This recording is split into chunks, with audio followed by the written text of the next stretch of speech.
저는 오늘 여러분들과 함께 죽음을 이기신 예수님이라고 하는 말씀의 제목으로 함께 은혜의 말씀을 나누고자 합니다. 예수님께서는 공생의 기간, 그러니까 예수님께서 사역을 시작하시는 그 공생의 기간 동안에 많은 시험을 받으셨습니다.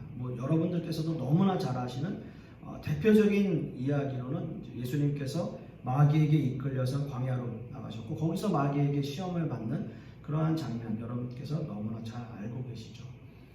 그것뿐만이 아니라 또 바리새인과 사두개인들에 의해서 여러 시험을 또 당하셨고 또 율법사들에 의해서도 시험을 받으셨고요. 또 본디오 빌라도에게도 시험을 받으시는 일들이 있었습니다. 우리가 사도신경을 외울 때도 그렇게 이야기를 하지 않습니까? 주기도문인가요? 갑자기 헷갈리네요. 아무튼요. 본디오 빌라도에게 시험을 받으시는 일들이 있었습니다. 대부분 이런 시험은 예수님이 진짜 메시아인가 아닌가 라는 것을 시험하기 위해서였죠. 예수님은 공생의 기간 동안에 끊임없이 이런 시험을 받으셨지만 우리는 예수님을 하나님의 아들이시고 메시아이심을 우리는 당연히 믿습니다. 하나님의 아들이라고 하는 말은 하나님과 동등한 본질을 지니신 분이시다 라는 뜻이에요. 그러니까 예수님은 하나님이시다 라고 이렇게 이야기해도 지장 없습니다. 똑같습니다. 그러니까 삼위 하나님은 그냥 하나님이십니다. 똑같은 본질과 똑같은 능력과 똑같은 권세를 가지고 계신 분이세요. 예수님도 당연히 하나님이십니다. 자, 그러면 우리는 한번 이런 질문을 우리 스스로 한번 해볼 수 있을 것 같아요. 예수님은 하나님이심에도 불구하고 왜 제가 서두에 말씀드렸던 그런 시험과 고난을 통해서 인간을 구원하셔야만 했을까라는 질문이 우리 마음속에 생기게 돼요. 예수님은 하나님과 동일한 본질과 능력을 소유하신 분이시라면, 그런 하나님이시라면 모든 우주 만물을, 모든 세상을 말씀으로 창조하신 것처럼 그냥 말씀 한마디로 이 모든 세상을 구원하실 수는 없으셨을까라는 생각이 드는 거죠. 그런 질문이 우리 마음속에 생기게 되는 거죠.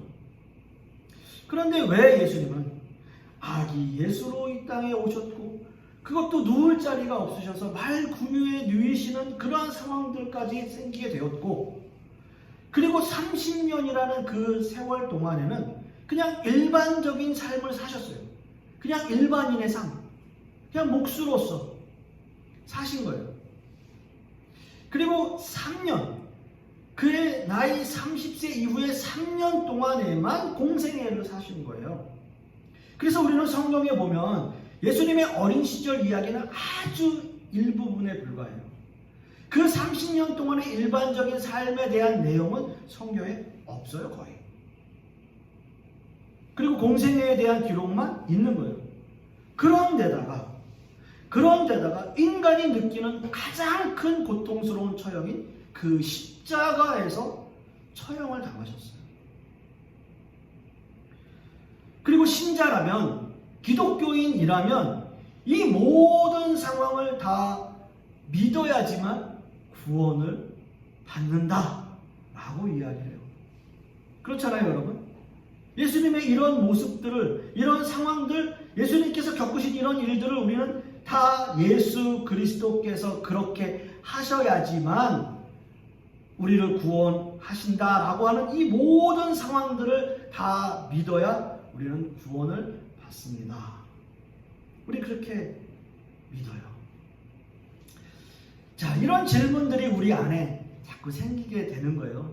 기독교인이 되고 또 신앙생활이 이렇게 점점 더해질수록 왜 그러셨을까? 그런데 참 다행스럽게도요, 오늘 우리가 함께 읽은 본문인 히브리서 기자 역시도 지금 우리와 같은 고민을 하고 있다라고 하는 것을 볼 수 있습니다. 자, 우리가 읽진 않았지만 2장 8절 말씀을 한번 보시면 만물을 그 발 아래에 복종하게 하셨느니라 하였으니 만물로 그에게 복종하지 않은 것이 하나도 없어야 하겠으나 지금 우리가 만물이 아직 그에게 복종하고 있는 것을 어떻게 한다고요? 보지 못하고 있다고요. 이렇게 말씀하시는 거예요. 말씀으로 모든 우주 만물을 창조하시고 복종하게 하신 분이 하나님이신데 만물이 아직 그에게 복종하고 있지 않다고요. 그것을 보지 못하고 있다. 마지막 말씀 너무나 중요해요. 만물이 복종하고 있지 않다라고 말을 해요. 이게 바로 우리가 여러 가지 생각했던 그런 질문들 또는 인간이 가지고 있는 본성 또는 현실이에요. 어떤 의미에서 인간은 세상과 싸우며 사는 거예요. 세상의 방법이 있어요. 세상의 방법은 뭡니까? 돈을 벌어야 살아요. 어떻게든지 열심히 세상과 싸워서 돈을 벌고 또는 우리는 병에 걸리지 않으려고 열심히 노력하고 노심초사해요. 열심히 운동도 하고요. 또 우리나라 너무 좋은 게 1년에 2번씩 건강검진 그냥 받고요. 물론 우리가 의료보험비는 내지만요. 계속 그렇게 하는 거예요. 늘 우리는 걱정을 하면서 살아요. 늘 자식 걱정하죠. 늘 부모님 걱정하죠. 요즘 같은 나이가 되면 부모님들이 또 연세가 있으시니까 갑작스럽게 전화가 오면 어이구 가슴이 덜컹해. 무슨 일이 있으신가? 이럴 정도로 늘 어떻게 하면 걱정하지 않고 그냥 평화롭게 살 수 있을까 생각하지만 우리는 늘 그렇게 세상과 싸우며 사는 거예요. 다 사람 사는 게 그렇죠. 이렇게 얘기하면 할 말은 없습니다. 어찌됐든 어떤 문제 하나라도 우리에게 완벽하게 해결되는 게 있습니까?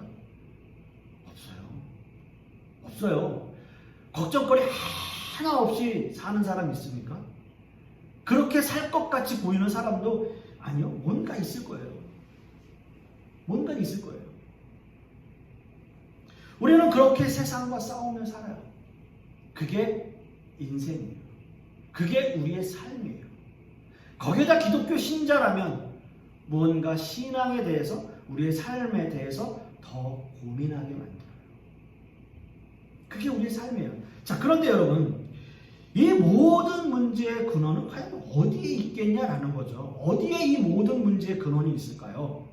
히브리서 2장 15절 말씀을 다시 한번 보시면 15절 말씀을 보시면 또 죽기를 무서워함으로 어떻게 한다고요? 죽기를 무서워함으로 한평생 매어 종 노릇하는 모든 자들을 놓아주려 하심이니라고 말씀합니다. 그렇습니다.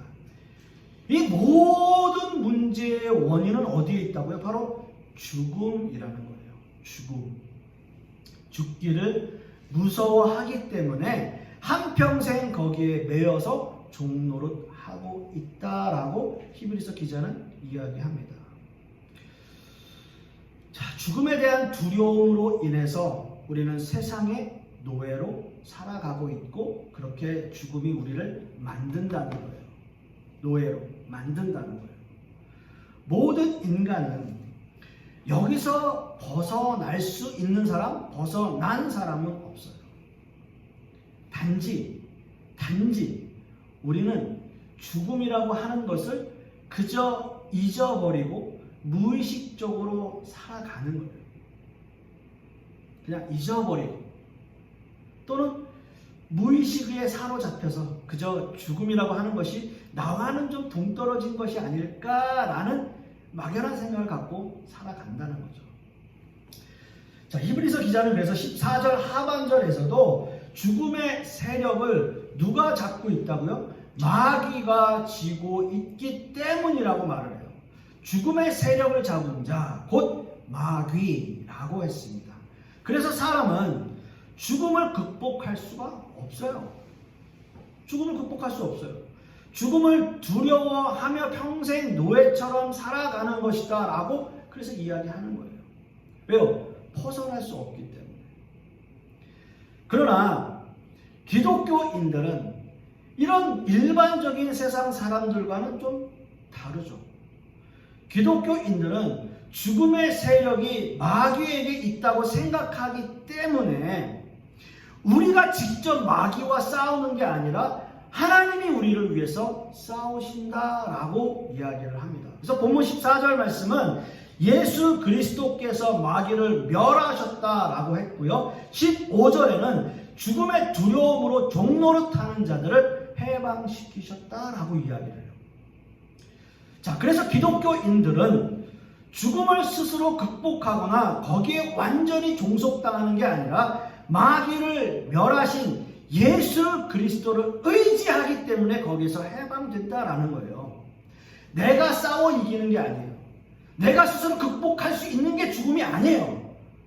예수 그리스도께서 그것을 멸하셨기 때문에 예수 그리스도를 의지함으로 우리가 이겨내는 거예요. 자, 그런데 여기서 우리가 생각해 보아야 할 것은 예수님이 실제로 마귀의 세력을 멸하시는 방법이에요. 방법. 자, 히브리서 기자는 14절 말씀에서 예수님이 죽음을 통해서 마귀를 멸하셨다라고 말해요. 죽음을 통해서 멸하셨다. 자, 여러분 한번 생각해 보세요. 정말 이상하지 않아요? 정말 이상하지 않아요? 마귀를 멸하셨다라고 하는 것은 결국 마귀를 굴복시키셨다라고 하는 말이에요. 그 방법이 마귀가 세력으로 잡은 죽음을 통해서, 그러니까 마귀를 멸하셨는데 그 멸하시는 방법이 마귀가 세력을 잡고 있는 그 죽음이라는 것을 통해서라는 거예요. 그래서 예수님은 십자가에서 어떻게 하셨어요? 돌아가셨어요. 죽으셨어요. 예수님이 하나님의 아들이시라면, 그리고 하나님이시라면 죽음을 이기시는 방법이 죽음이어서는 안 되는 거 아니에요? 생각해보면 죽음이라고 하는 것은 마귀가 잡고 있는 권세인데 하나님의 아들이 마귀의 세력을 멸하시기 위해서 죽으셨어야 된다라고 하는 거. 오히려 예수님께서 십자가에 처형당하려고 하실 그때에 오히려 그 모든 것들을 극복하고 그렇게 마귀의 세력을 멸하셔야 되는 게 아닌가? 죽음을 통해서가 아니라 삶을 통해서 그 생명이 보존되어야 되는 게 아닌가? 여러분 생각해보세요. 이게 말이 될까요? 예수님이 죽음을 통해서 죽음의 세력인 마귀를 멸하셨다. 우리는 그냥, 여러분들은 그냥 그렇게 여태까지 살고 믿으셨고 그냥 우리가 그렇게 믿습니다 하니까 그냥 믿으셨는데, 이렇게 논리적으로 우리가 상황을 생각하고 판단해 보면 그런가? 그러셨어야만 했나? 이런 생각을 우리가 하게 돼요. 여러분 이제 잘 한번 들어보십시오. 왜 예수님의 죽음이 오히려 구원의 길이냐라고 하는 거예요. 즉 우리를 살리시는 길이 왜 죽음이었어야 되냐라는 이야기입니다. 죽음의 세력이 마귀에게 있다고 제가 앞에서 말씀을 드렸죠. 그 마귀를 대적할 수 있는 분은 하나님이십니다. 물론 제가 여기서 마귀를 하나님께서 대적하신다라고 말씀을 드리니까 뭔가 마귀가 하나님과 동등한 세력을 가지고 있다라고 생각하시는데 그건 절대 착각이고 오산이에요. 우리가 요한계시록에도 그런 내용들이 많이 나와요. 마귀가 하나님을 대적한다는 건 동등해야 되잖아요. 아닙니다. 절대 그렇지 않아요. 대등한 게 아니에요. 맞서 싸우는 게 아니에요. 마귀는 여전히 하나님의 통치 아래서 벗어날 수 없는 존재입니다. 우리가 가야 할 죽음도 큰 틀에서 어떻게 보면 하나님의 통치 안에 있는 거예요. 자, 예수님께서 죽어야 하셨던 이유는 예수님이 우리와 같은 운명을 가지고 스스로 자발적으로 순종하셔서 이 땅에 오셨기 때문이에요. 우리는 그것을 성육신이라고 해요. Incarnation. 예수님께서 그의 운명을 우리 인간과 똑같은 운명으로 자발적으로 순종해서 이 땅에 오셨어요. 아기 예수로 오신 거예요. 히브리서 2장 14절 말씀을 다시 한번 읽습니다. 자녀들은 혈과 육에 속하였음에 그도 또한 어떻게 해요? 같은 모양으로 혈과 육을 함께 지니심은 죽음을 통하여 죽음의 세력을 잡은 자 곧 마귀를 멸하시며 라고 되어져 있습니다. 하반절 말씀은 제가 이미 설명을 드렸습니다. 그러나 그 앞에 그도 또한 같은 모양으로 혈과 육을 함께 지니셨다라고 이야기해요. 자, 예수님께서는 하나님이시지만 어떤 초월적인 능력을 행사하지 않으셨고요. 우리와 똑같은 육체적인 한계를 그대로 짊어지셨어요. 똑같이 지신 거예요. 우리와 똑같은 두려움을 안고 사셨고요. 예수님은 십자가 위에서도 엘리 엘리 라마 사박다니 나의 하나님 어찌하여 나를 버리셨나이까 라고 외쳐요. 그것은 뭐냐 하면 죽음에 대한 두려움을 가지고 계셨다는 거예요. 왜요? 완전한 인간의 모습으로 이 땅에 오셨기 때문에 우리와 똑같은 모양 혈과 육을 지니셨기 때문이에요. 예수님께서는 우리와 똑같이 시험을 받으셨고 고난과 죽음에 맞서야만 했어요. 자, 바로 이 지점이 여기가 바로 인류의 구원의 시작이라는 거예요. 어느 누구도 아무도 예상하거나 상상할 수 없는 결과가 바로 여기에 있어요. 하나님이신데 어떻게 인간이 되셨을까? 이거는 누구도 예상하고 상상할 수 없는 결과예요. 그래서 히브리서 기자는 본문 17절 말씀에서 이렇게 설명합니다. 17절 말씀을 다시 한번 봅니다. 그러므로 그가 범사의 형제들과 같이 되시니 마땅하도다. 이는 하나님의 일에 자비하고 신실한 대제사장이 되어 백성의 죄를 속량하려 하시니라 라고 말씀합니다. 자, 뭐라고요? 형제들과 같이 되셨다. 형제들과 같이 되셨다라는 말은 예수님이 사람들과 인간과 똑같은 육체적 현실에서 살아가셨다는 뜻이에요. 그래야만 참된 구원이 이루어지기 때문입니다. 그래서 히브리서 기자는 이 예수님의 역할이 바로 어떤 역할이라고요? 대제사장이라고 표현했어요. 구약시대의 대제사장은 모든 유대인들을 대표해서 하나님께 제사를 드리는 사람이에요. 그러나 생각해보면 대제사장 역시도 그 유대인들과 똑같은 사람이에요. 그들도 죄를 짓기 때문에 하나님 앞에 제사를 지내고요. 깨끗한 마음으로 깨끗한 심령으로 하나님 앞에 제사를 드리지 않으면 그 지성소 안에서 죽을 수도 있어요. 대제사장은 유대인들과 그 사람들과 똑같은 사람입니다. 예수님 역시도 사람들과 똑같이 모든 인간들과 똑같이 시험을 받으셨고 고난을 당하셨고 그리고 죽기까지 하셨어요. 그래야만 대제사장으로서 참된 구원의 역할을 할 수 있기 때문이에요. 이제 마지막으로 이런 예수님의 죽으심이 지금 이 시대를 살아가는 우리에게 주는 그 의미는 과연 무엇일까라는 거죠. 그렇습니다, 여러분. 예수님의 이 시험과 고난 이후로 아무도 우리는 이 시험이 나만 당하는 것이다, 나만 당하는 고난이라고 생각하는 사람은 없어요. 물론 너무 힘들고 괴로울 때는 좌절하기도 하고 또 우울감에 빠지기도 하고 그런 일들이 우리에게 있죠. 하지만 신자라면 기도하잖아요. 하나님 도와주세요. 저와 함께 해주세요. 이게 우리의 기도예요. 내가 혼자 시험 당하고 있고 고난 당하는 사람이 아니다라고 생각하는 거죠.